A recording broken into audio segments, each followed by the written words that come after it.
Hey guys, Alex and Joe here, and I always forget the name of our show. I'm like, Tuning Tuesdays. Tuning Tuesday at VMP. We're here at the VMP Ranch, and remember, as always, if you guys want to talk about anything that's going on in the tuning world, when it comes to Mustang, late model Mustang stuff, tune in, like, share. We're here every Tuesday, 1:30, to answer your questions, talk Mustang stuff, gossip, celebrity gossip. Yes, all definitely that stuff. So we're here to pretty much take your questions about anything that you guys want to talk about when it comes to things that we come across. GT500, Mustang, you name it, we're here for you guys. So just like and share on YouTube, hit that little bell to get notified when we're on live, and we're here to answer your questions and talk some Mustang stuff. All the Mustang stuff. How was your weekend, dude? What'd you do all weekend? It's actually cold up here. Yeah, I did Jeep things this weekend. Jeep things. Working on my Jeep. Yeah, I messed around with the red car quite a bit, did a lot of logging, took the suitcase off, put the X-pipe suitcase delete on it. Sounds a lot better, but it's a lot louder even with stock muffler. So that's pretty much what my weekend was filled with, a bunch of Mustang silliness, and Hot damn. Joe had some Jeep silliness. Some Jeep silliness. Exactly. We finished up the Driveshaft in that last night. Oh, very good. Yep. Not much has gone on in terms of new things. I know that Lund Racing recently made 500 rear wheel horsepower through an automatic 10-speed 18 Mustang Evolution Performance up in Pennsylvania. Got that done. I think they did that with E85, cold air, and Long tubes. Long tubes? So Yep. do the 15 to 17 long tubes fit the 18 Mustang? Do we know that yet? I haven't personally installed them, so I can't say, but I'd imagine that since the suspension is the same and Bolt pattern. exterior-wise, the heads are the same, that everything should work. Okay, that'd be interesting if they were to share that. If any representative from Lund Racing or Evolution wants to answer that question on our live chat, they can go ahead to see if people are always wanting to know if parts are reverse compatible or forward compatible with these new platforms, so they don't have to rebuy a set of headers, rebuy a set of everything. Also, down here locally to us, West Palm Beach, Mac Performance went 990. Congratulations to them in a 2018 Mustang, first to the nines with a Procharger, Yep. E85, and a D-Torque fuel pump in the stock hat.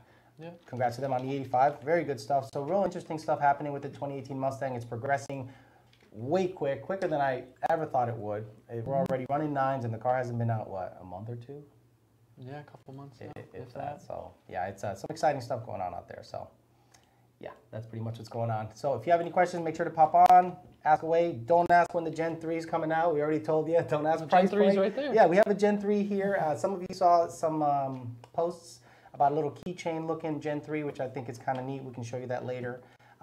If you guys are interested in something like that, we can see what we can do about making them available to the public. But it was just a neat little video because they did a real good job with the rendering. It looks exactly like the Gen 3 that we are going to be coming out with shortly. So yeah, everything's real good. Any questions coming up there, Carrie? I have one, and it's for Joe. Dorian wants to know, what's the goal horsepower and ET on your truck? 1050. Dorian Johnson? Mm-hmm. Yes. Yeah, 1050 is the goal for ET. I guess mile an hour would be up around like 124, 125. When is that happening? Like, when's the install happening? Install, I believe, is either later this week or the beginning of next week. So you're not messing around. You're going right after it. No NA tuning, right? I mean, you did some NA tuning. Yeah, messing basic just spark and shift changes, but I haven't had time to focus on the NA stuff. It's been 18 R&D and right. then And we're keeping still up with not done tunes with and 18 stuff. R&D. No, but yeah, just getting the blower on, get traction bars on it, get sticky Wheels. tire on it, get Yeah. it lowered, and then get it going down the track. He was looking at wheel and tire combos for the F-150.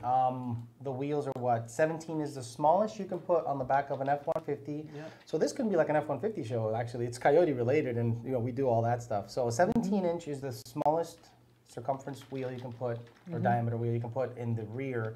And width, is there a limit on width? I don't think there's a limit. I was just looking at like 17 9s and 17 10s, like S77Bs and F71s. Yeah, they look, S77Bs are fast becoming my favorite wheel, which we're probably going to end up on my vehicle. I don't care if everyone has them. Who cares? I like how they look. I'm not one of those guys that say, oh, everyone has them. No, they look great. Weld makes a great product. I love I think, what's their fronts? The 2.0 fronts? The ones that are in Rebecca's car, but they're in chrome. Oh, the Illumistars? Illumistar, right? Yeah. And those are like, oh man, but I can't daily drive on that. Nope. No way. Can you imagine hitting a pothole and being like, oh? Yeah, there goes a couple $1,000. See you later. But the goal is to be 1050s. Are we looking to be 1050s on pump gas? You think it's I think doable? on straight 93, probably more like a 1080s, but on like a 93 in Torco or like a C16, 1050 should be very possible. Is it going to get a booster in 56s? Is that the plan? I believe it's booster in 56s. Okay, you're not going to go up thousands because you don't foresee yourself going E85 anytime soon? The problem is fuel hats. I think On3's in the process of making one, Okay. but I don't know of anyone else that makes an aftermarket fuel hat for the F-150s. And you don't want to rely on the stock pump with a booster because you want to make sure you have plenty of headroom. I want headroom. So, Exactly. So a lot of people out there, you know, on our personal vehicles, we want headroom. We would suggest anything otherwise to the general public and our customers. We want headroom just to make sure it's good because on the off event that you have that negative 300 DA day and the car is on the cusp of running out of fuel, you will run out of fuel. or if you really want to blow some money and you want to throw some FTW at it, you really need that extra headroom. Yeah, some Ignite Racing Fuel or FTW, that's like literally free horsepower right then and there. So it's one of those things where Joe's getting going on his truck. We're starting to make the kit. Are we going to start offering the kit as an actual kit anytime soon, as far as you know? I think so. I think we've got most of the little odds and ends brackets and stuff lined out. Right. At this point, it's just a matter of getting it produced in quantities that we can start to list the kit for sale. Right. We have a couple of guys that work here that have EcoBoost F-150s, and honestly, I don't think they get any better gas mileage than a supercharged F-150. Right, a 5-liter supercharged F-150 like our black truck, the one that beat the Viper, that thing gets 18 miles a gallon average. So you can be on the highway hanging out at 21 miles a gallon and then city about 15, 16, and average about 18. That's EcoBoost stuff right there. And it has 600 rear wheel horsepower at the drop of a hat like that. So it's something that we're proud of, and Joe's gonna do it in a truck that weighs considerably less than the black truck. So we're looking to make that black truck, that 1150s, we just want to blow right by it. So traction bars, sticky setup, like a ET Street SS or something on a converter, 17. Converter? What's your thoughts on a converter? Stock converter? I'll leave this converter alone. Okay, it is nice. I have a stock converter in the red car. It's nice. If it was a 4-wheel drive truck, I might be more okay with a converter, but I feel like I'm gonna have enough trouble getting the 2-wheel drive to hook up as it sits that very good. Throwing a converter at the equation might be just sandbags in the back. You're good to go. Exactly. I'm starting to get some questions. Very good. Okay. If you guys are ready. Sure. Jonathan says, what are the pros and cons of having meth injection on a ported M112 versus a Gen 2 on an 0304 Cobra? This is a great subject that I think we haven't addressed yet. Meth in a PD blower application that's designed like ours, that has a intercooler at the bottom. Joe, without getting too much into the weeds, because people are just gonna, they're just gonna Eyes glaze over. Exactly. Explain to people why on a blower like ours where's the benefit, where's the drawback, is there any benefit at all to running meth on a PD blower with an intercooler at the bottom? I'd say that the only benefit is cooler charge temps. I haven't seen the meth work well when it's sprayed pre-blower as far as octane goes.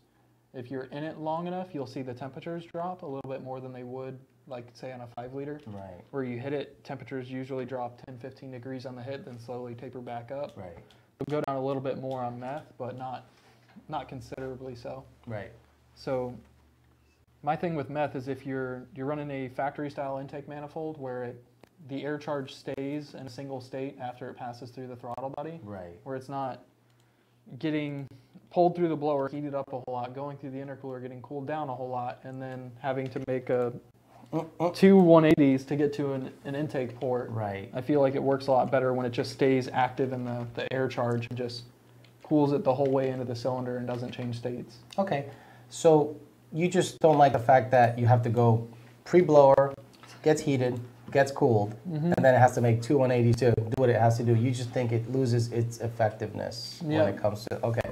So that's actually the best way you can explain that. It's just there's too many turns and wiggles and heat variances for it to benefit you like a car that would just have like, NNA setup or something like that, where you're just using it for octane. Now, meth is used like in the Camaro world or the Chevy world as an octane booster and additional fueling? Is that how it's? Additional fueling, unlike, you're talking like LT platform stuff? No, I'm thinking like an LSA Okay. You know, they do that, CTSV. but they also do. Because I've seen a lot of guys tout the fact that they're on pump gas and meth, and the car rolls out, and you're like, wow. So, what are they using it for? No, that crowd, are they using it for just octane at that point, as opposed I to would cooling? think so. Yeah, because it seems like most of those guys, they kind of like tout themselves with like stock injectors, stock fuel pump, and pump gas with meth. With meth. Yep. Okay, because I used to work in Houston, and meth, we would run out of meth, like, we'd have it in a 55-gallon drum. Thursday, it literally, we get a drum Thursday, it's gone Friday night or Friday afternoon. Guys come in, just fill their whole trunks. I saw, you know, G8s, CTSVs, Camaros, just meth. So now I understand why. I didn't really understand because I didn't care. Because in the Coyote world, you want octane, you get E85. We don't do the meth thing in the Mustang world. We just go right to E85 because we like to party. And to John's question about meth on M112 versus our blower, the Gen 2 blower, I mean, the meth on the M112 is going to work, but you're not going to make astonishing gains putting meth on the M112.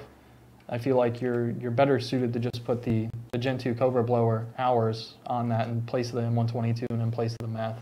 There you go. Because you're looking at a 600 pump gas setup all day. Yep, pretty much. I mean, that's what I've seen. Cobras come in here, put a blower, a TBS blower on it, pump gas, make 600. And on the M112, you're not going to come near 600 wheel, even with meth or whatever Porting the hell else you want to throw at it. Exactly. Just something to note, going back to the F-150 conversation, Stage 1 and Stage 2 kits will be coming in the next few weeks. Okay. So they'll be available once we have a definitive date. We'll discuss it on the show. So we should probably know something next Right week. now, it's just, you can come here and get it installed, but we don't offer a kit to ship you yet. Exactly. And then the next thing is, we're going to go to the next question. Sure. Jeff wants to know, what are your thoughts on a 15 pp auto swapping or built manual for 1,000 plus wheel horsepower? Outside, we know auto is faster. Will a manual hold up well enough? Not the stock manual. Definitely not the MT82. The MT82, if you talk to Ben Calamer, the weak points are the gears and obviously the shift pads and things like that. If you, the biggest popular swap, if you want to stay manual, like I love a manual, I would prefer a manual. You get a Tremec out of a GT500, TR6060, swap it into a Mustang with some fancy stuff. If you want to take it to Ben, have him build it for you. It'll take 1,000, 1,100 all day. Grant, one of our local customers, got a Ben Calamer built 6060. The car's I think he's stage 2 6060 or something like He's that. been what, 940? Yeah, 940 or 930. With a manual, car makes north of 900 wheel. I mean, the car is stout and it's built and it's heavy. Yeah, and it's all stock weight. And it rolls out. So the manual, look. A properly set up manual can roll out and run just as good as many other combinations. But if you're talking stock, then we have to stop talking because it's not going to live at 1,000. It's not going to live at 1,000, period. No. Maybe with Ben's new gears that he's coming out with. Yeah, he's been all to be seen. Exactly. He has a couple of test units out there. Ben Calamer has a couple of test units out there with G-Force gear sets, and results are promising. So everything is to be determined, TBD. Yeah. Justin wants to know, when going from NA to boost, what is the best gear for quarter mile? Currently has a 373 on a 28-inch tire. What, auto or manual? That and what power adder? And what power adder? Because if you have a centrifugal, it's different than a PD blower, it's different than a turbo. Yeah. If you have a manual car with a TVS, you go 331. 331 is the gear to go to. Track Attack went from a 373 to a 331, and that thing is absolutely perfect because you go through the traps, fourth gear at about 72, 7,300 RPM. Before, with 373s, I had to raise the rev limiter. I had to go to like 8,500, and I was like, this is not fun. So I would prefer a 331 with our blower and a manual. A centrifugal and others, you got to get out of the hole, so you need that. I'd say 373 with Century, like a 331 or 315 with turbo, and a 331 with TVS. Yep. There you go. We'll call it 28 or 27.5 inch tire for all those. Right. Yep. Philip says, hey VMP Performance, 04 Cobra, want a great street car, going to a TVS, what supporting mods do you recommend? And how much boost do you think to start with? This is all you, Joe. This is all you. MAF Injectors Booster, we actually sell a kit called the VMP Fuel Pack that includes our our VMP 3000 MAF that you put in the stock housing, a set of Siemens Deca 60-pound injectors, and a fuel pump voltage booster that you wire in. As long as your stock fuel pump's not like 120, 130,000 miles, you should be good to go with that setup. If you have an older car where the fuel system's a little bit more aged, maybe the socks are starting to deteriorate or one of the pumps takes a crap, put a 4-return fuel system in it when you do the blower kit, and you'll be good to go. There you go. Tom says upgrading rods and pistons in a 14 Mustang GT with Vortec TI, keeping stock cams and intake. Should I upgrade valve springs? Not with the stock cams. And not with the Vortec. If you're a turbo, definitely upgrade the valve springs, but the stock spring should be fine with the Vortec and stock cams. Right. Mark says, looking to replace my 11 GT500 clutch. Car makes around 700 rear wheel. Looking for no chatter and smooth engagement. I'm leaning towards the Mantic. Opinions? Mantic or RXT? Yeah, Mantic or RXT. McLeod makes a great clutch for the TR6060 setup. So does Mantic. It all depends. It's no different than, a Big Mac or a Whopper at that point. Mantic probably is a little on the more expensive side, but I think you'll get similar results with either. McLeod has done a real good job in the GT500 market and the Cobra market, I believe, where their engagement is good, the pedal feel is good, and the clutch is a very good clutch. Mantic is new to the market, but they're no slouches. They're big into the LS world. They just got into it about a year and a half ago, and you see Mantic, first people would kind of fight it, and all of a sudden people are like, man, it's a proven clutch. Fat House Fab just put in a experimental triple disc that Jeff made for them from Mantic, and it ended up holding the power well.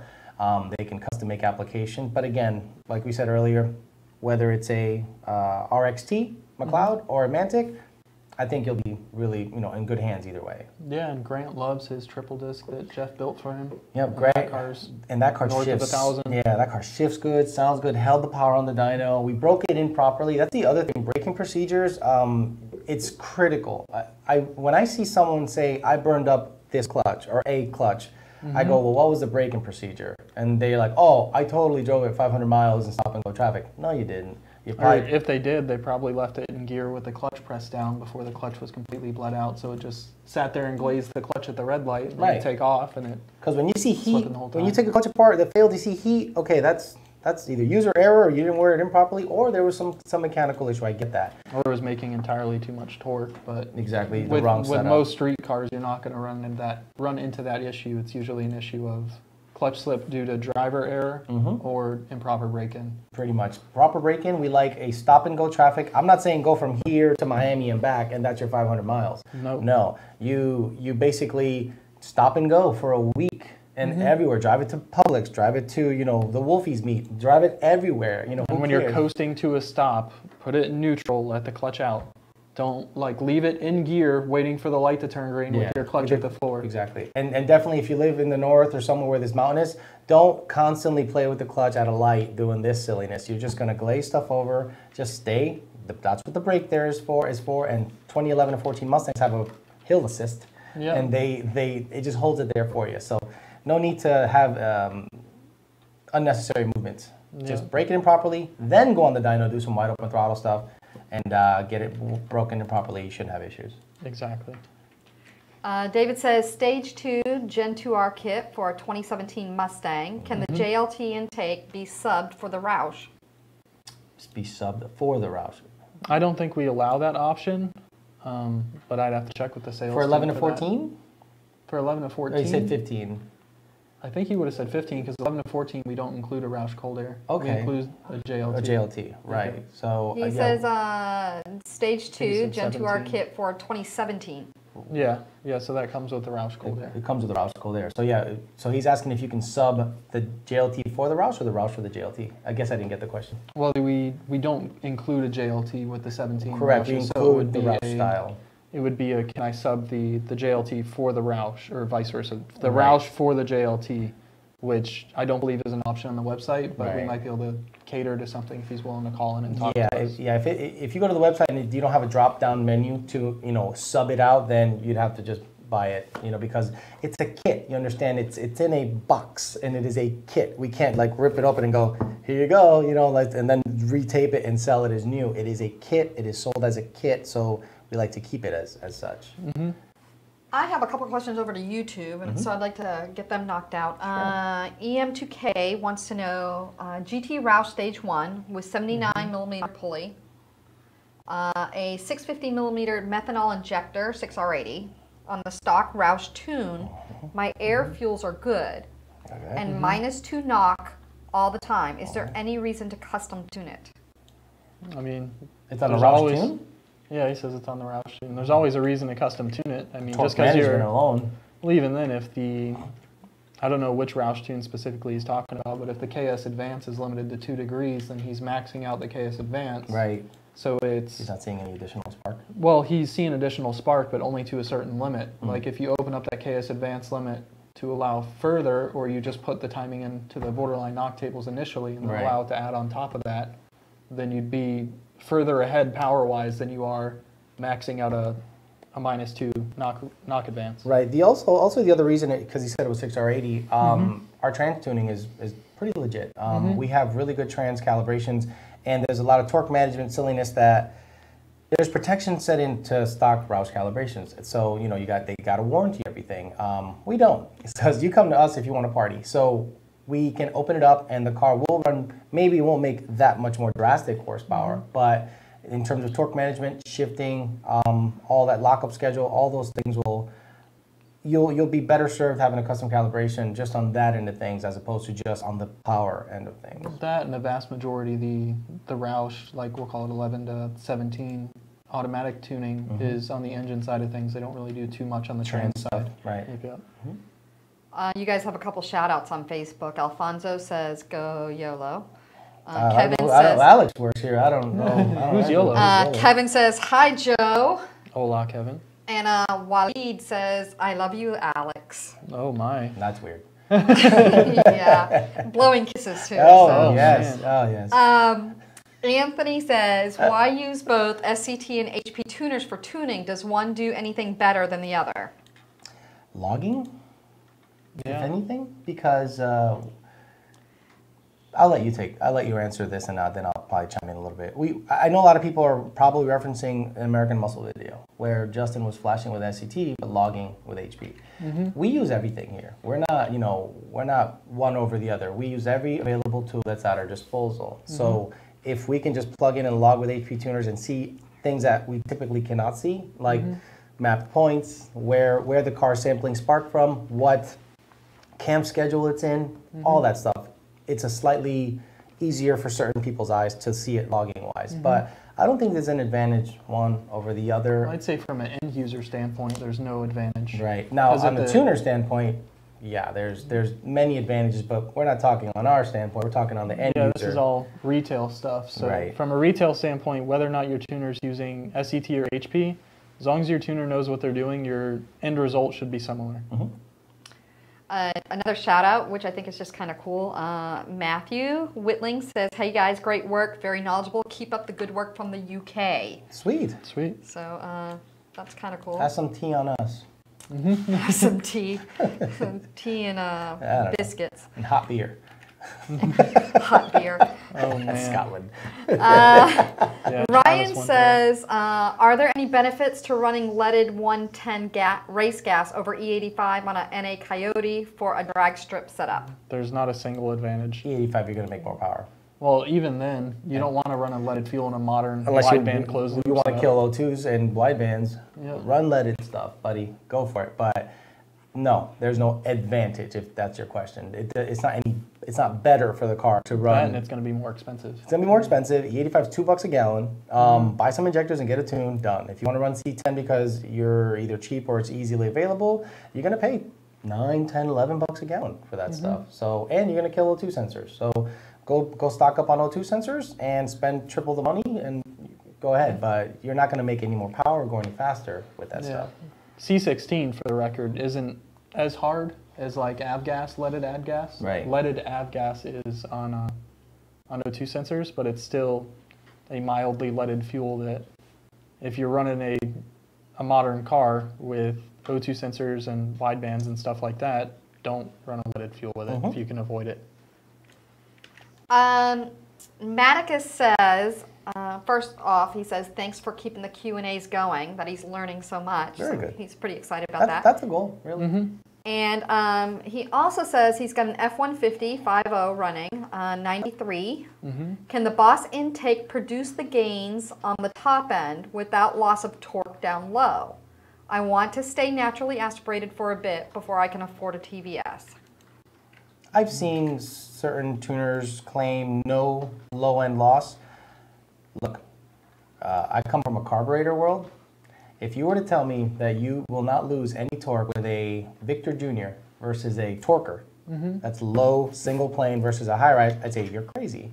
But with variable cam timing, it won't be as drastic of a loss. I think you're gonna lose some overstock, but you're not gonna lose so much that it's like, oh my God, noticeable. When you say, are you gonna lose any low end torque? You're gonna lose some low end torque. You're not gonna gain any low end torque. You're probably just gonna move the power band up or down, up actually slightly, and but it's gonna gain up top. The Boss intake does real well above certain RPMs. Now, remember, that Boss intake was developed to run with Boss cams, Boss heads. So you're not gonna see crazy gains, but you'll see very impressive gains over stock for sure. So if you're gonna tell me a Victor Jr. makes the same torque as a Torquer 2, you're okay, sorry. I know, different cams, I get it, but in terms of mechanics, you're gonna lose some low end torque, but not enough for you to notice if the tuning's on point. I'm of the school of thought that if you have the borderline knob table set up for a Boss intake and you have more advanced down low than you do on the F-150 intake because you have less air charge at the lower RPMs because we'll call it like moving less air, then you might be able to offset the torque loss you get from the airflow at that lower RPM with spark. Got it. So you might not get a perceptible loss in torque down low or even a graphical loss in torque, but that doesn't mean that you're moving the same amount of air in that region. Exactly. That's the nice thing about it, because you're not moving as much air, not as much of a load on the car. You can just shove spark down its throat, and it'll look on the dyno that you didn't really lose much, if any. But in terms of airflow, yeah, you're moving more air with one intake over the other. But like he said, depending on how the tune is set up, you can make it kind of a non-issue. Yeah. Gary says, I have a NA Coyote shootout event in March, and I want to be competitive. The car already makes 425 at the wheels, stick car with long tubes, JLT intake and tune. What mod should be next to give him an edge? What intake do you have?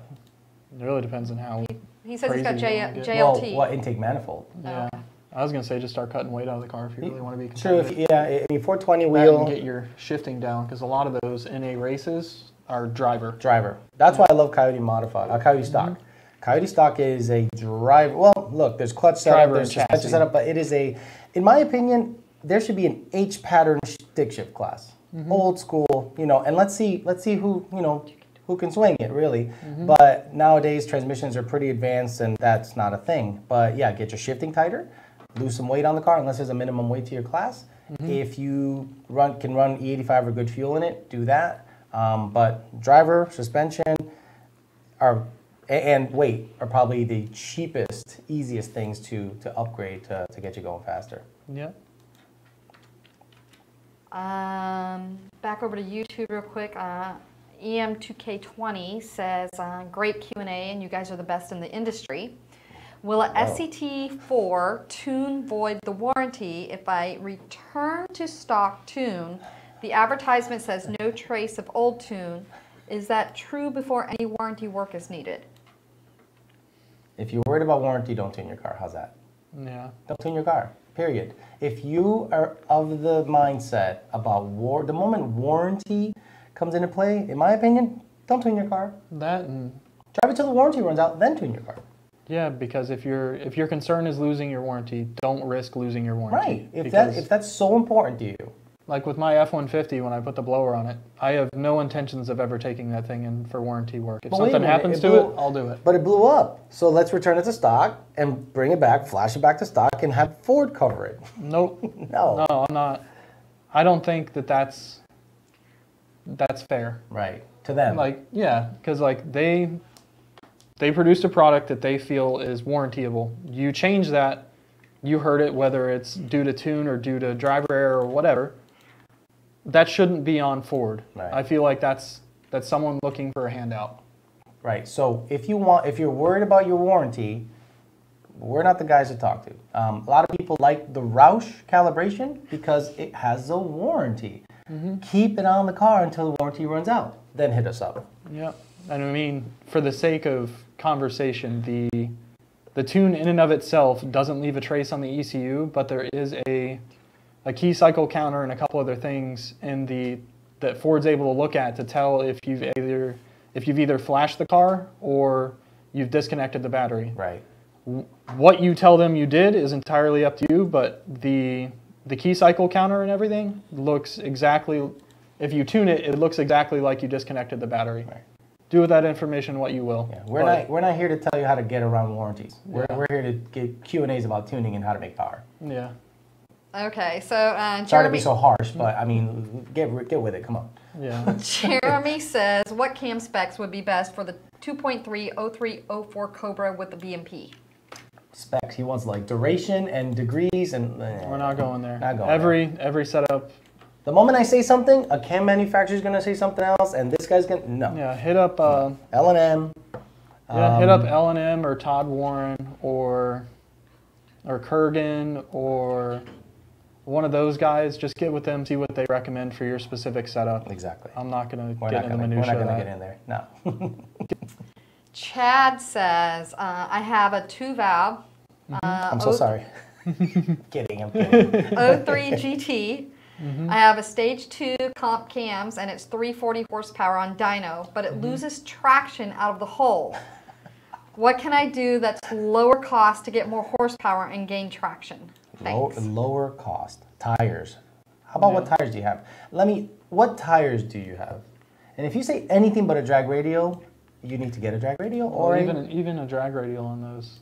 I mean, you need suspension work. You need driver testing. Like so driver has to get the launch down. You have to man. the tire pressure. Dump the clutch and it spins. No. Yeah, there's ways of getting around everything. 340 horse, no offense, isn't set the world on fire. You can get a 340 horse car to hook because it's pretty straightforward, either a tire, suspension, or just with driving technique. Yeah, I know 1,000 horsepower cars that hook on the street. It's like, you should be able to get a 300 horsepower car to hook up. According to one of our sales guys, one does wheelies on asphalt, unprepped. So there's still a $2,000 bounty out for that, but we'll see. We'll see what happens with that. But there's a lot of things that need to take into account. Tire, chassis setup, driver. It's not just here's this and it's going to hook. No. You install this panhard bar and you're going to break drive shafts every time because it hooks so well on the street. Exactly. Kyle says, VMPPerformance, honest opinion on Kenny Bell blowers versus the other positive displacement superchargers.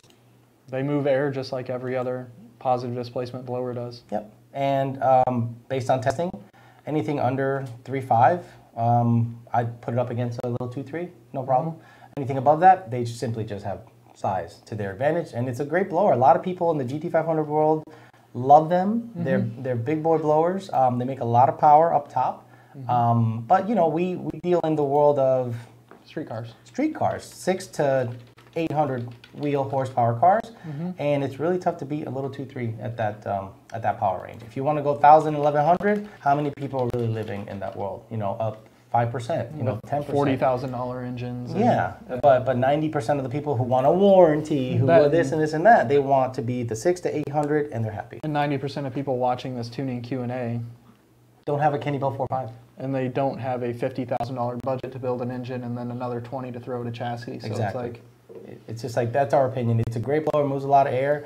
So do turbos, so do many things. But we deal with a certain range of people who is a huge section. Like if there's a pie chart and 75% of the guys are 600 to 800 wheel guys, we'll deal with those guys and the 25% that are in the 1,000 and up range. Yeah.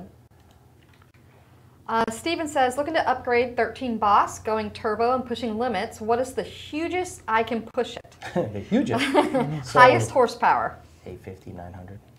I mean, you can go even further than that on 1 or 2 dyno poles. If he wants to send it, Yeah, you can just go for a glory pull, but if you want something reliable, treat it as a 15 motor. Okay, it'll make high 7s, low 8s pretty easily without much help. Boss 302s, I love a Boss 302. To me, it's one of those attainable, rare, and they're not really getting cheaper because they're retaining their value, I think, for a reason. It was the best S197 that came out, period. It handled great, it had great internals, and it's rare, and it actually is hard to come across them in great condition for cheap money. There's a reason they're retaining their value. They only made them, what, 2 years or 3, 12, 13, 14, or 12, 13? 12, 13. But then people will argue that on me, but I'm like, actually, they were manufactured in 11 to be sold for 12.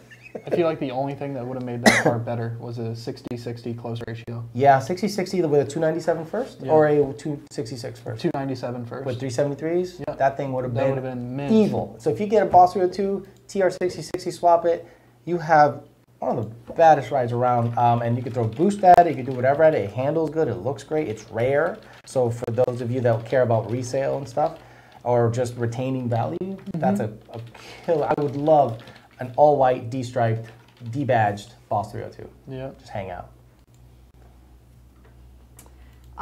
Jason says JLT or PMAS, also Pepsi or Coke. Big Mac or Whopper. Ribeye or sirloin. Ribeye or sirloin. Royale with cheese or... Royale with cheese and no mayo. And no mayo. It's one of those things where it's just like, whatever. You know, both have proven to make power, and it's preference at that point. I have my preference, other people have their preference. We sell both. Yeah. We're not gonna take sides on this one. But Diet Coke, screw Pepsi. I'm Pepsi. You're a Pepsi guy? Coke, yeah, I'm Pepsi. We can't be. It's too sweet though, right? It's not fizzy enough. Or my Michigan fans, who out there puts peanuts in their Pepsi? Ooh. Dude. Yeah, that's a thing Get in outta Michigan. here. I swear to God. Peanuts in their Pepsi? That's... Yeah. I saw boiled peanuts here one time, and I was like, "That's a huge thing down I here. couldn't believe people were out there like with hot peanuts. I'm like, boiled peanuts are gross For the record, too, I haven't put peanuts in Pepsi in about 10 years. Well, but so I've you've done before. it. How was it? It's actually pretty good. What's it do? It kind of like offsets the sugary salt. taste with salt. Oh, yeah. dude, no way. Doesn't it fizz up once you put the salt in it? Oh, hell no. They just let them sit in the bottom and you eat them at the end. Yeah. It's nasty. Not a lot, just like a couple. We have another Jason, and Jason says, does the stock Boss 302 clutch suffer the same problem issues as the GT cars? Yes. Yes. Same clutch, same trans. No different. Apparently, Justin says peanuts in a glass bottle Coke is a Mississippi thing, too. That's gross. Yeah. Sorry, Mississippi. That's just gross. What the hell are you doing? Yeah. We're going to start Krispy Kreme hamburger conversations here soon. Yeah. Some people I hate Krispy Kreme donanuts.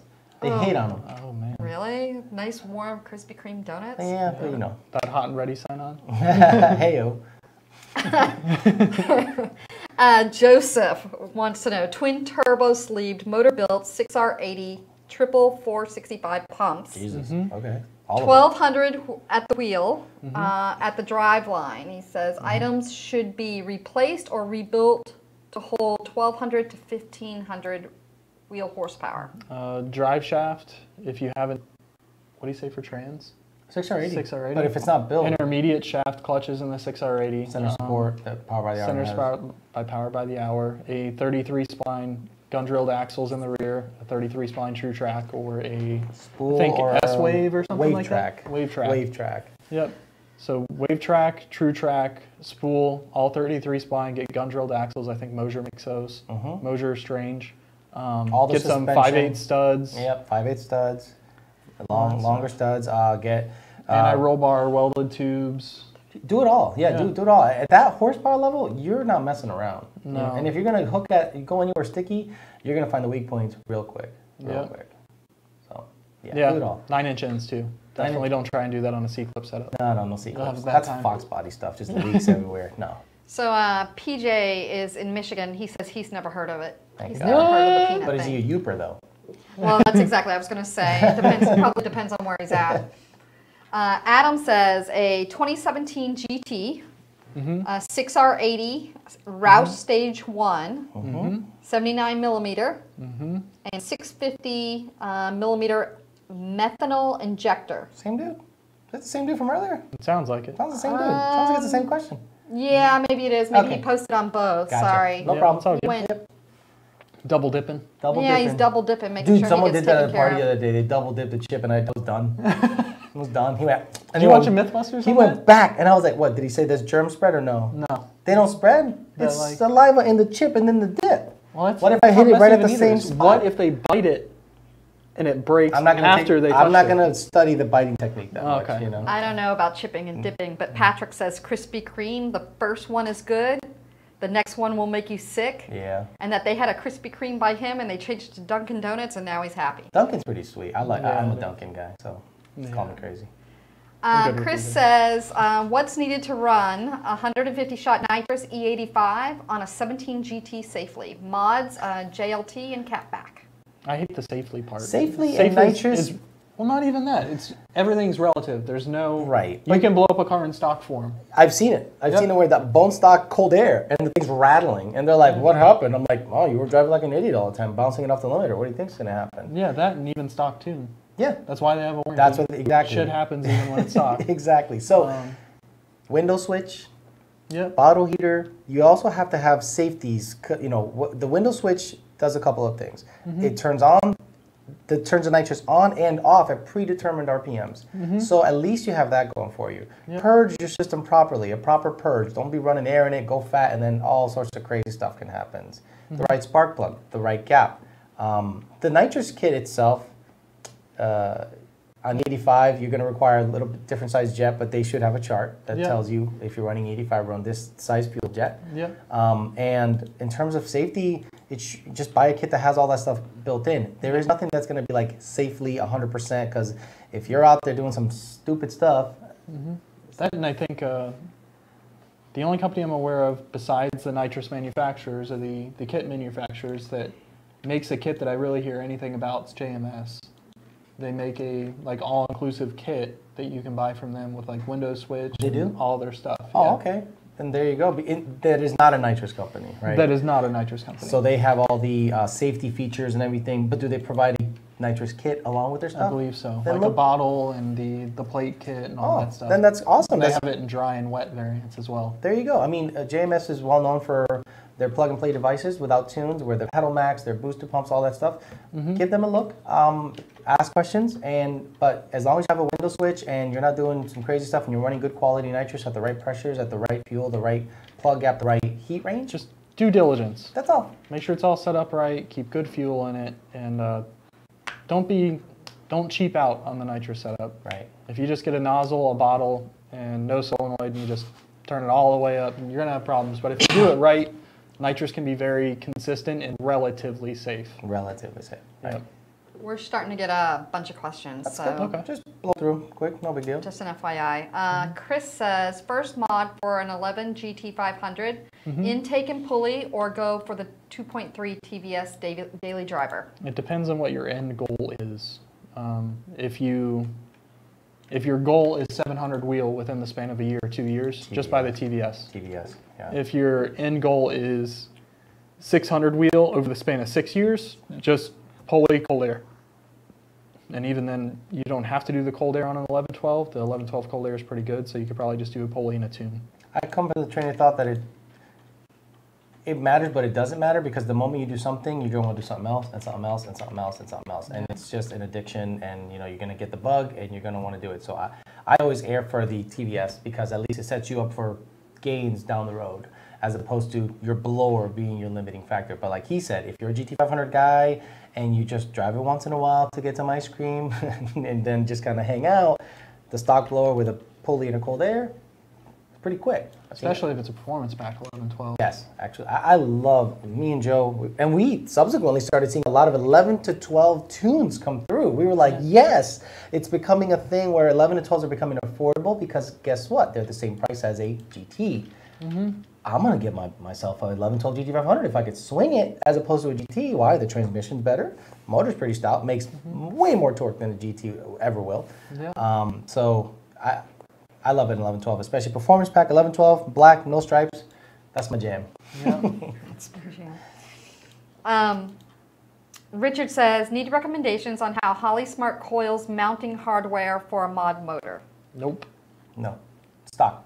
Stock makes 1200. You don't need any of that stuff. I think he's talking about like the Holley EFI setups. Oh, I'm sorry. Which are great, but I don't have any experience with that, so I can't. I thought you were talking about aftermarket coils. I was just like, oh, okay, sorry. No, it sounds like he's trying to set it up with the Holley EFI ECU. Oh, sorry, can't help. At least we're honest. We're like, no, sorry, man. Roger says 17 Mustang GT VMP Gen 2R kit with VMP tune. If I want to switch over from the Roush intake to a JLT or a PMOS intake, do I need a retune? You do. Think about it. Think about it. Although PMOS does sell the no tune required version. Not a blower though. Not for blower? Not for blower. I thought he did it for blower as well. If you did it for blower, that's pretty awesome. That you can just plop it in and it works. But think about it. We'll have to do more research. You have a Roush cold air. Just look at it. Would you just look at it? And just look at it. Yeah, it's 113 millimeter, and you're going to put in something that's 125 or 120. You're going back to the MAF transfer function question last week. When you change, if you change where the mass airflow sensor is mounted, tune, unless it's an intake advertised as no tune required. Right. But even then, a lot of times, mass air transfer function changes. It just doesn't change enough to constitute a tune. Right. Even no tune, like when you go to, you buy an intake and it says, well, it says no tune required, no calibration needed, but it mounts down here, it mounts up here, it mounts further in or out. You're like, the taper before and after the MAF are different. It'll account for it in the long-term fuel trims, but your load calculation isn't correct like it was factory. Exactly. And that's why a lot of those pick up power. Yeah, exactly. The load calculation they falsely, yeah, it's like, oh, more spark here, sweet. Yeah. Yeah. Another topic, another day. Don't get us started on that. We go down the rabbit hole and never come back. And then we'll end up in the matrix. And, You have a whole lot of questions. Let's not go down the matrix hole. they can wait. Jason says, did you send out the Anchor Room VMP blower out yet, Alex? Anchor Room. Jason Shepard? Yeah. Oh, Jason Shepard is the owner of Anchor Room. Okay. No. You just go to the website, go to the link, order Stage 2 kit. It'll come your way today. Yes. No, I mean, hey, if you want to get one going, I'm telling you, we can get you tuned and get you going right away. We just plop it in and go. But just once we see the order come through, I'll get it in the box for you. I'll even kiss the box. Just boom, there it is. Yours, Jason. Maybe sign it. Jason's an old school dude. Followed me from my beginning stages of my silliness and super supporter of the whole silliness, and I love him for that. Yeah, I don't know if they can see that, but it's pretty neat. But it's there. Yeah, they can enhance like Super Troopers. Go ahead, sorry. There's more questions. Yeah, there's a lot more questions. Mark says, hi guys, any recommendation on tuning the speed density section on a blown Coyote? HP tuners. Even so, we have a even though we have a MAF car, obviously Roush calculates them on some basis in their tunes, but the values do not fit 100% to our VMP Stage 2. So HP tuners if you're looking to do speed density calculations. Right, they have a nicely set up interface basically that it actually looks decent. Just install a map sensor so that you can log it properly. We can do it, and we're kind of taking some, like, certain cars that move a lot of air and they have a little latency and when you floor and there's like a little delay, there's certain areas that we touch up, but it's probably not done, exactly like I would like it done, mapped out properly and everything, but it seems to be a Band-Aid and it works. Hey, the car feels great after those revisions, see you later. So if you wanted to play with the speed density side of things, HP Tuners has a speed density calculator in their newest beta, I think, and then you can go in and play around. Yep. Gary says, hi guys, on a Tune 2.9 Whipple, 11 all alloy 5.4 GT 500 engine. What power level should I worry about the stock rods and pistons being at risk? Thanks, and I'm listening in the UK drinking tea. Now, of course. Right about now, you need to worry about rods and pistons because the 2.9 rear feed or front feed can make 700 wheel if the octane's there. So now's the time to start thinking about it. Don't.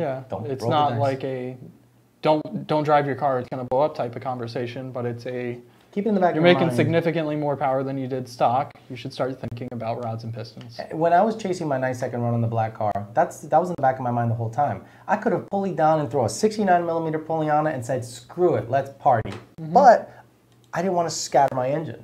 So I kept it at a 75 millimeter pulley. And yeah, I'm working against myself, but I got close and I was happy with the way it ran, but I wasn't willing to scatter the engine just to get an ET. I'm not that guy. Yeah. Evan says, from an engineering or physics standpoint, Why does an upgraded intake manifold see a drop in torque? Or rather, why does more efficient airflow see a drop in torque? More efficient airflow. This guy's out of it. Just to your point about not moving enough air but making it up with spark, they're probably looking at dyno graphs, right? They're not on a flow bench. No. There's no way. That's the only real way to kind of know how much air you're moving and how it's affecting the car. Well, even then, a lot of flow benches don't calculate velocity. You're right. It's basically, a lot of people will say, well, he put this intake on this car and it didn't lose any torque. But I guarantee spark wasn't the same. I guarantee load wasn't the same. I guarantee a lot of things weren't the same at the same RPM where you see the torque not be affected or be affected. It's not a question easily to be answered like, oh, this is why. Yeah, I mean, if you want to look at what OEM level stuff is doing, look at what OEM level stuff is doing. Exactly. The F-150 has a different intake for a reason. It does make more torque down low, but quantifying that in the aftermarket is going to be significantly more difficult as compared with the tools that Ford has to calculate all that stuff. They're only $1 billion company. They don't know what they're doing. No, they don't. Justin says, learned a lot about Octane on here over the last few weeks. When wanting to pulley down for more boost to go from, say, 650 wheel horsepower to 800, is an Octane booster enough to support it? Or cut 93 with FTW? No E85 in my area. Don't cut anything. Don't cut a gasoline-based fuel with E85. I hate that. I mean, you can do it, and if you're willing to calculate stoic ratios and get it in the ballpark, fine, do what you got to do, but I wouldn't cut it with FTW because FTW is such an expensive base fuel, and if you're just going to water it down with gasoline, that's like buying a super expensive vodka and pouring water into it just to make it last Schnapps. longer. Don't do that. If you're going to run FTW, run FTW. But he's saying this. He's saying, I have a booster, a.k.a. I don't want to install a fuel system. I don't want to run ethanol. At that point, just run E85 blended down to 54%. There you go. So not FTW, because FTW is just so expensive. It's silly. It's obscenely expensive to be blending it with any pump gas fuel. So he says, so go straight to the FTW. No. It's the opposite. That's going to stress out your fuel system more. Yeah, so go E85 completely and put a return fuel system in the car. That's what we He doesn't recommend. have E85 in his area. Then it's You can order E85. Then it's even worse to have FTW because you need even more of that to make it run properly. The stoic is like 8 something on FTW? Yeah, like 894. Yeah, so to say FTW, I'd rather FTW than E85 is backwards. It's totally backwards. You need more fuel system to run FTW than you do E85. If it's not available in your area, get in touch with one of your local fuel distributors, see who has it, and if they're willing to ship 55-gallon drums to you. And they will, trust me. Yeah, they want to make money. Right. Matthew says, what's your opinion on road course spec Mustangs? Are there many people over in the U.S. that road race their Mustangs? Yeah. Whew, my goodness. As you guys have a healthy selection of great road courses. Absolutely. The road course market for Mustangs is huge. They froth at the mouth. And you think drag racing is chippy? Oh my God. These guys are all about, there's, just in Florida, Daytona, Homestead, Palm Beach. I'm sure there's some, where? Sebring? Sebring. I can't believe I forgot Sebring. 4 baller tracks, not so much Palm Beach, but it's close to me. And those guys are way into it. Like fully built S197 cars, fully built S550 cars, fully built Fox bodies with Coyote swaps in them, like Frank Perdomo's notch that he's gonna start campaigning in like time attack things or like American Iron type series? American Iron, not really. Quite to that no, level? because he doesn't want to run the full gambit. He wants to run like local stuff that's small, like what do you call it when you do time trial stuff, like in parking lot with cones? I forget it. Autocross. Autocross. He wants to do some autocross because it's a Coyote powered Fox, and it's fast and it's light, and it is a very hot market here. There's some Boss 302s. There's one of the guys was on my friends list. Forget his name, but he seems to do real well up in the, I think he's in this area or maybe in the West Coast. I'm not 100%. It is a huge market. We're just not into that. We're not as in tuned to that market because they're suspension heavy, they're aero heavy, not so much tune heavy. You know, those guys actually have to limit their horsepower based on their combination. Like Frank Perdomo's car had to get a adapter or reducer put into his throttle body so that it would make 350 horsepower to have a certain horsepower to weight ratio. So we're not going to throw a blower and make 100 on that guy. And, Yeah, you know, exactly. which we did with Justin's car, but His car was more of like a exhibition style road course one car, lap, 2 not laps. I have a specific class I have to fit in. I want to win this race. It was I have a really fast road course car that I'd love to race on the track. Right. So yeah, it's a huge market here. We're just not that in tune with it because they're aero, suspension heavy, not so much tune heavy. Yeah. I'm going to head over to YouTube. We have a few questions there, and then we have, as much as I hate to say it, we have probably a dozen or so more questions. EM2K says I have stock 18 wheels with the 235/55s, which are 27.3 inches tall. Should I go with 295/35? Jesus. Or a 275/45 width or diameter will help me hook more 650 wheel horsepower, in your opinion? Rule of thumb. He doesn't want to go drag on the street. Rule of thumb, wider will help you hook more, just as a general blanket statement. And depending on tire size changes for manufacturers in terms of the look. It's like you're an 11 with a Reebok, you're going to be a 12.5 on a Nike. You know, just because you say, well, get a 295/40 or 35, then you get, it looks awful. But my buddy's Hoosiers look great. Well, it's a different tire, so I can't really tell you what. But wider is always going to be more grip, a little more sidewall. If you're a street car guy, look, man, what are you doing? Are you just hooning around your neighborhood, messing around, or are you actually going to race people on the street? That's a whole different conversation. We can't just say blanket statement, this size will work for you. In my opinion, if you're doing some hooning on the street, a nice little drag radial would be nice.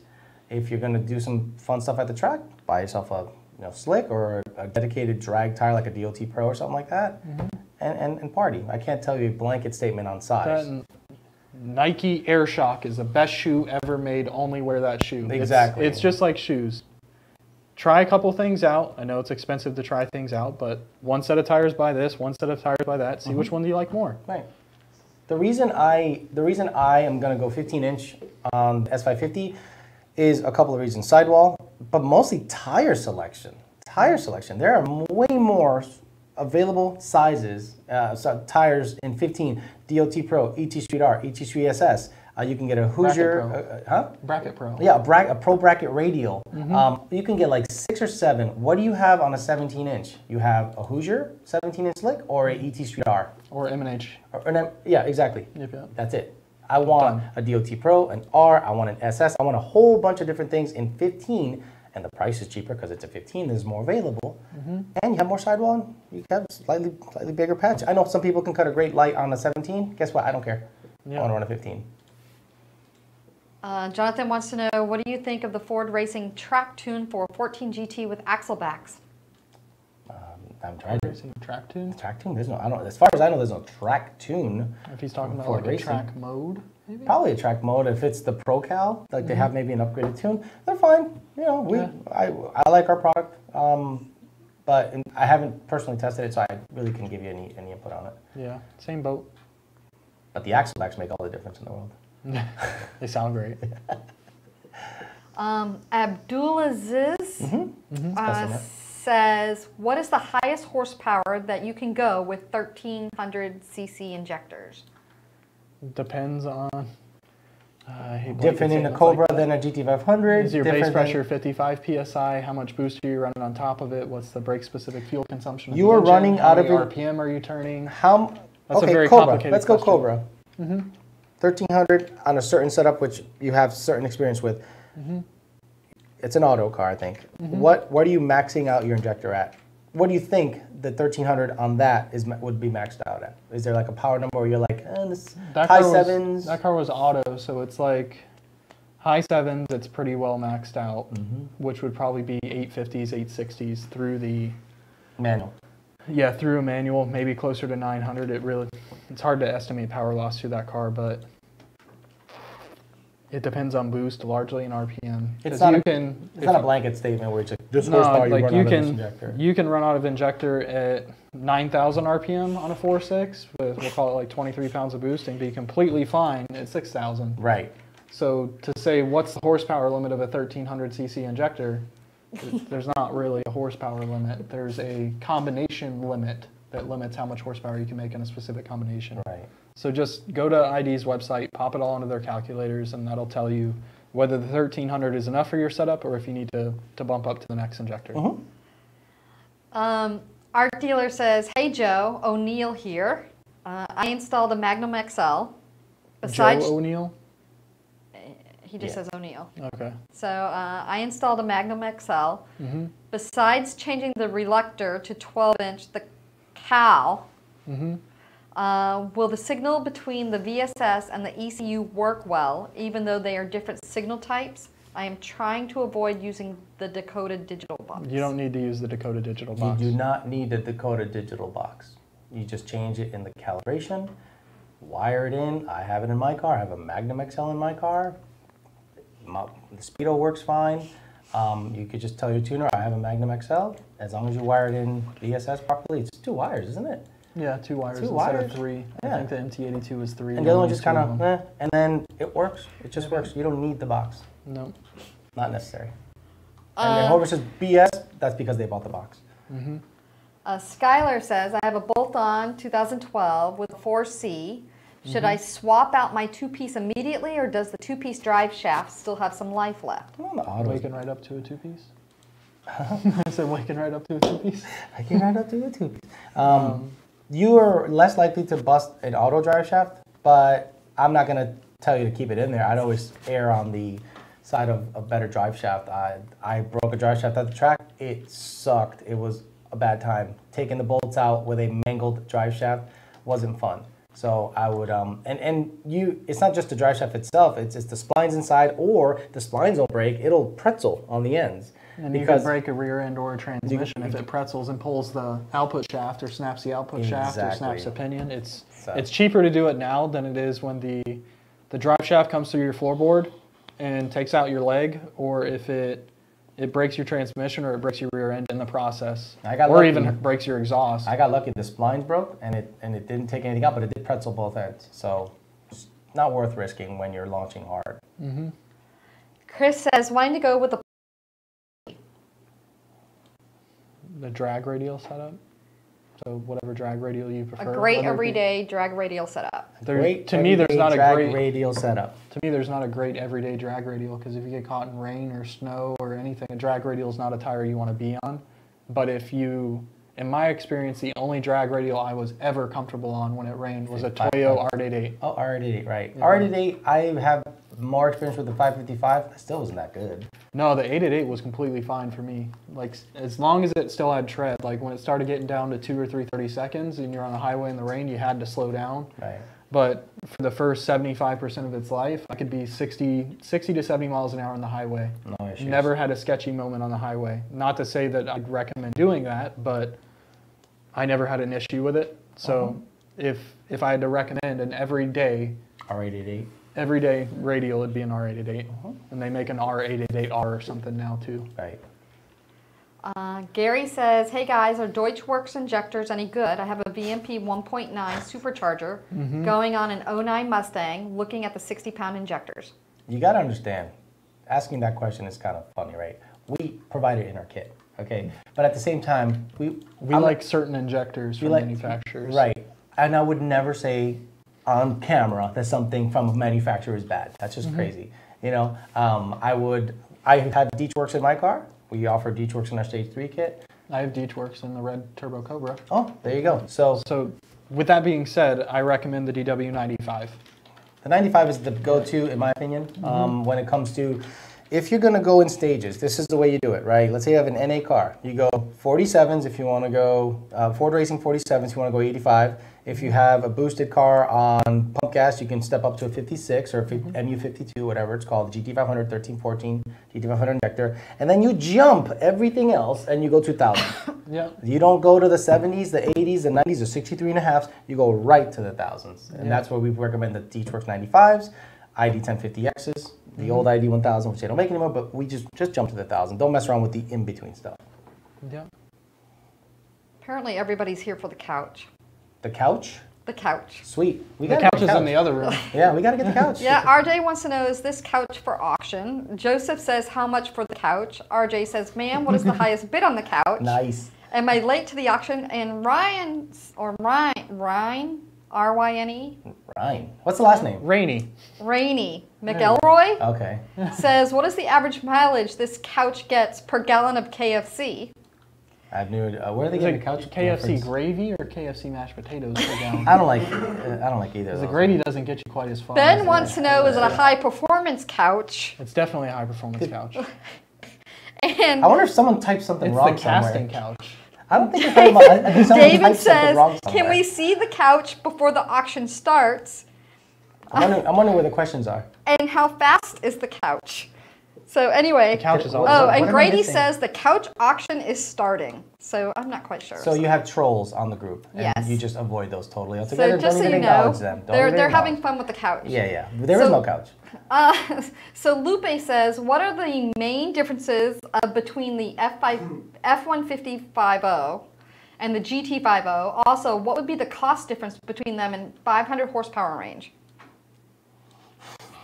I almost don't even want to cover that question. It's but just the differences is we could be here an hour discussing the differences. Yeah. Low compression. Oil cooler, low compression, different cams. The heads don't clear the Mustang cams. You got to clearance them. Right. The intake manifold's different. I don't know. If you want to do an F-150 engine, it'll work just fine. Put it in your car, make great power. I bought an F-150 engine. It's going to go into the Fairmont eventually, and I'm just going to put GT chems in it, leave the oil cooler in it, and I'll run a sway bar. There's so many threads on that. Yeah. Just look Google, that up, man. Google is Apparently, your best he's friend. building an SN95 Coyote swap. Dude, trust me. Google it. Go to Power by the Hour Performance. They have a ton of articles and everything. Literally Google it. It will have thousands of web pages telling you where to go when it comes to what the differences are. Someone has covered it somewhere. Trust me.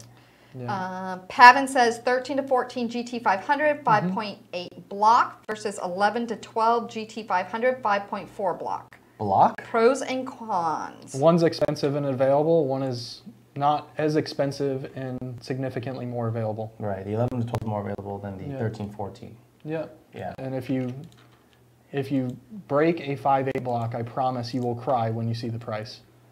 Get ready to shell out. If you can find one. Oh my God. They Like can have 15 grand. easy. Boom. Here you go. Whatever. And you're like, oh my God, I saw my friend. Yeah, it's You'll be going junk. to the junkyard pulling a Navigator motor in about 10 minutes. Exactly. So it's pricier, less available than 13, 14.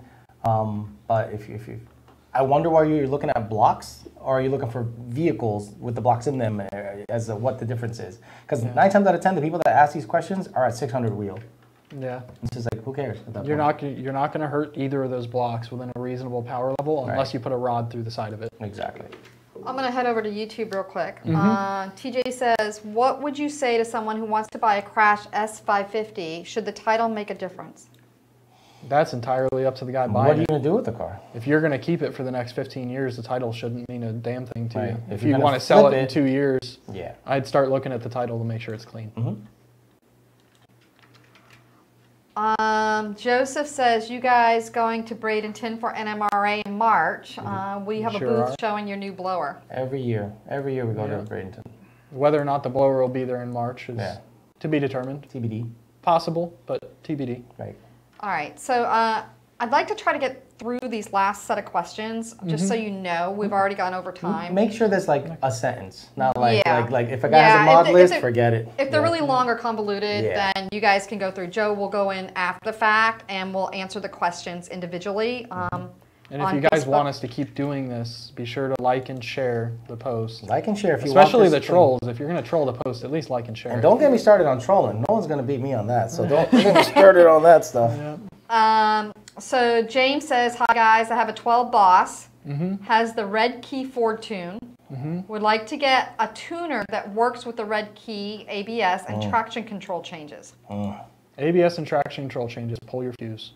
We don't like making changes to that through the tune because then it's, oh, I slid my car into a Barrier. church bus full of children. I own your company now. Right. No, thank you. No. Pull your fuse, it's on But you. I think he wants to the track, HP tuners only. The HP tuners is the only and Engage and that whether we support it or not TBD. But yeah, that's the only one that I know that can actually keep the track key differences in play while having a tune on the car. Yep. Patrick says, what are some of the weak points on the new Focus RS? Rods. Yep. Rods. The same thing as every 2.3 liter EcoBoost on the planet. Rods. They're $20. Yeah. So that's the weak point. Steve, And the sounds terrible. Steve says, how different is a converter change difference over stock on 6R80 TVS 13 with 1.6, 60-second strapping, 132 on pros? Okay, so it'll cut another 1/10 and a half, 2/10. Yeah. Yeah, if you're cutting, if you can get it to hook up. You get it to hook up, right? If you're cutting a 1.6, you can cut a 1.45, 1.44 pretty easily with like a 2C. Yeah. And the car, will be a lot happier out of the hole, and you'll ET better. So yeah, you can about a 10th and a half to 2/10 is pretty normal with like a 2C converter if it hooks. Yeah. Shane says, 08 GT500 making 700 at the wheel.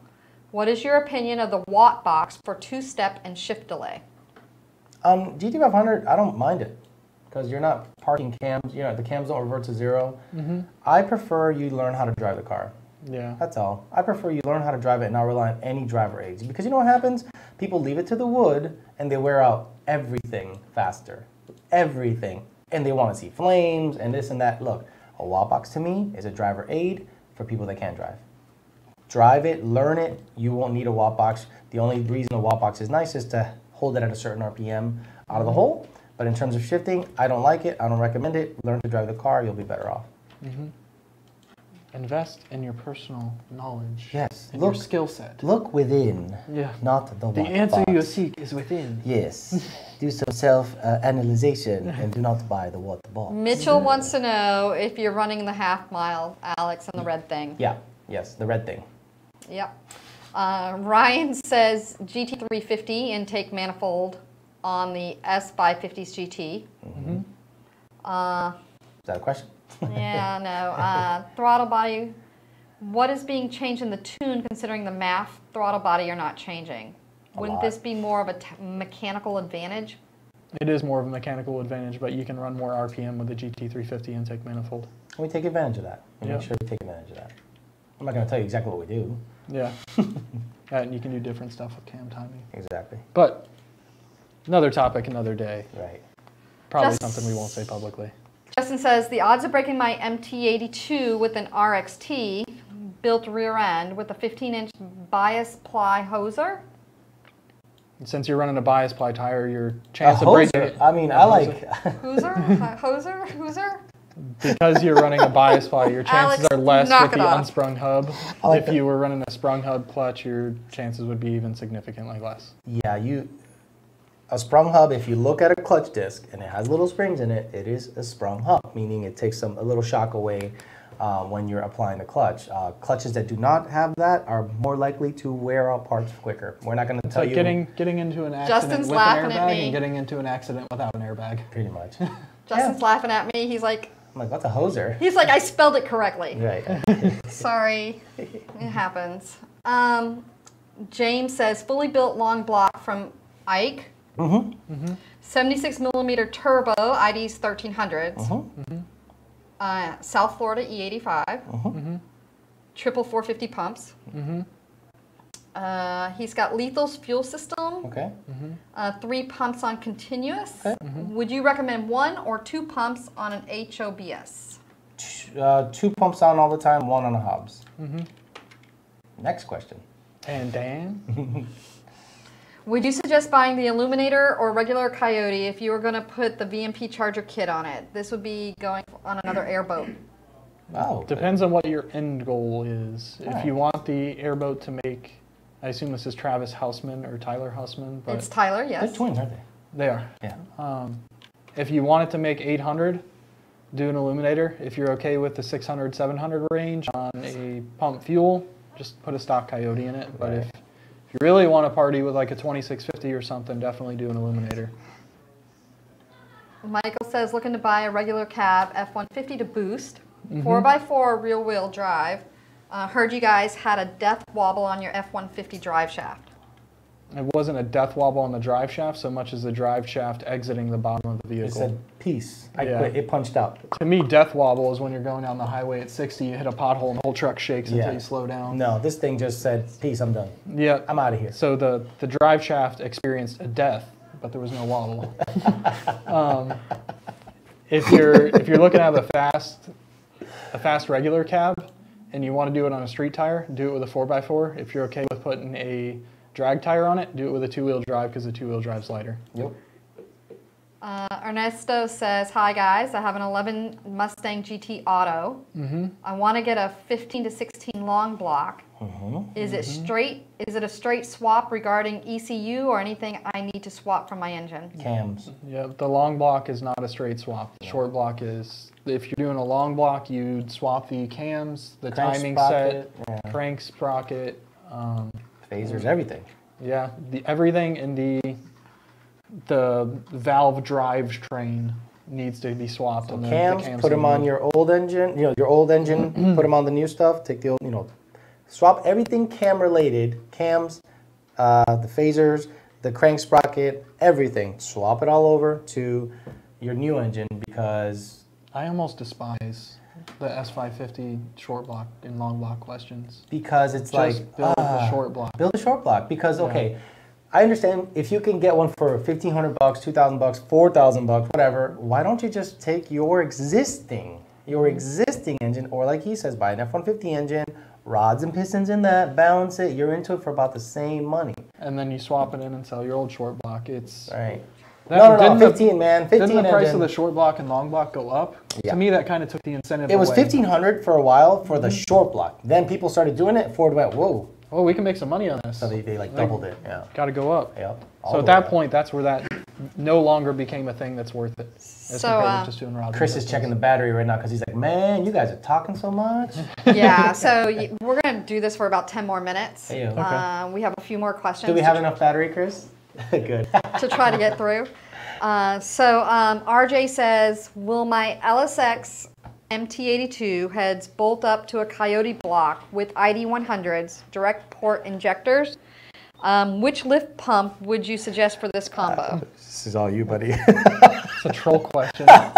Next question. It's funny though. That's a whole question. I think they're getting off on the fact that you're going to read that, okay? Yeah. And that is just a whole bunch of notes. Of course, but you guys can handle it. Yeah, no, we're like, okay, So, next question. Daniel says, have you guys tuned on 3 turbo cars? Next. Yeah. If so, how were your experiences? Next question. Okay. It's a troll fest today.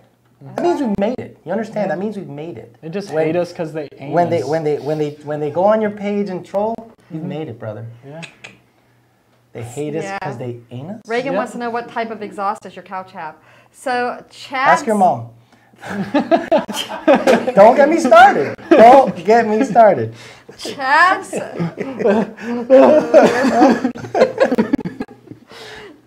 says, I'm trying to replace my F-150 steering wheel, set of Kawasaki Ninja 650 No. bars. Don't even. You know those questions aren't real. Come on. Let's see here. Jonathan says, O2 stuck rich. Just went bad or tune issue. Stage 1 Pro Charge S550 stock exhaust Manny and only run 93. Desensitized NOx sensors. Oh, okay. It depends if it's been like that since the last tune. Did it just develop that issue, or did he say long tubes? Because if he said long tubes, a stuck rich. If he has O2 extension harnesses, is where I was getting at. Okay. That can cause issues with, like the car inferring that a sensor is bad because of the transport delay or an issue with wiring. True. It all depends if the issue has been there a while, like it started happening from the get, or did it just happen? If you look at data logs, you can tell if the O2 sensor is bad or not. Get with your tuner. Yeah. There you go. Get with your tuner because many things can be happening. It could be, like you said, your extensions, or it could be just a bad O2. Yeah. Totally stock. Totally stock. If it's totally stocked, then it's probably just happened. Rich. Okay, so it's probably a bad O2. Yeah, probably a bad O2. And but if it, again, get with your tuner. Yeah, and bank 1 is your passenger side. Bank 2 is driver side. Yeah. So just know that going forward. Yariel wants to know best injector for 1500 wheel 6-speed with T56 want to run E85, and we can drive it on pump gas. You can ID drive it 2000. on- yeah, I mean, all the 1700. I mean, you're talking psycho stuff. I mean, Yeah, that's a big boy. 1500 wheel. That's ID 2000, ID 1700 at the like bottom level of that territory. Right, big boy stuff. Yep. Marty says, when looking into coil over spring rates with mild to medium weight traction, what factors should I consider along with suspension tuning? Nope. Next question. We're calibrators, man. Yeah. Chasm wants to know, can you guys tune on a cell, ACCEL, Excel, go ahead. on DFI Gen 7? No. Easy. Okay. Anthony says 615 rear wheel, Siemens ballpark for an 03 Cobra with 2.8 on 93. Yes, I made that same setup. Back to the E85 questions. Do you know the shelf life? Car only gets driving around 800 miles a month and issues with E85 in a car that sits that much. 800 miles a month That's is a lot. Is a decent amount of More than mileage. I drive. I wouldn't say you'd really have issues as long as you pay attention to what's going into your tank as it goes in. I don't drive 800 miles a month. I mean, Yeah. I come up, oh, yeah, I could come up here, but Well, Grant's car is significantly less than that. And he's on he's never 85. had an issue with Yeah. E85 causing problems. yeah, exactly. You should be okay. Justin says 2010 GT500 with 2.5 pulley and JLT 123. Pump 93, want twin 67 throttle body. Much rear wheel horsepower gain?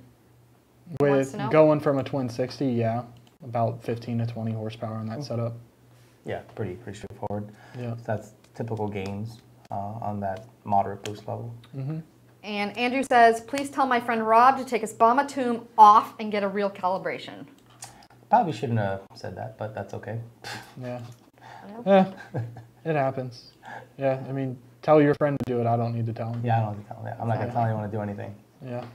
And really, that pretty much catches us up on all the questions. Sweet. Okay, sweet.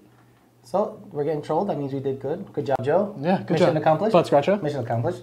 So yeah, tune in next week. We'll be here 1:30. Like, share on YouTube. Hit that little bell. Get notified when we're on. And then if you like more of this stuff, that'll make it easier for us to get online and answer your questions. Thanks. Okay, bye. Okay, thanks. Bye.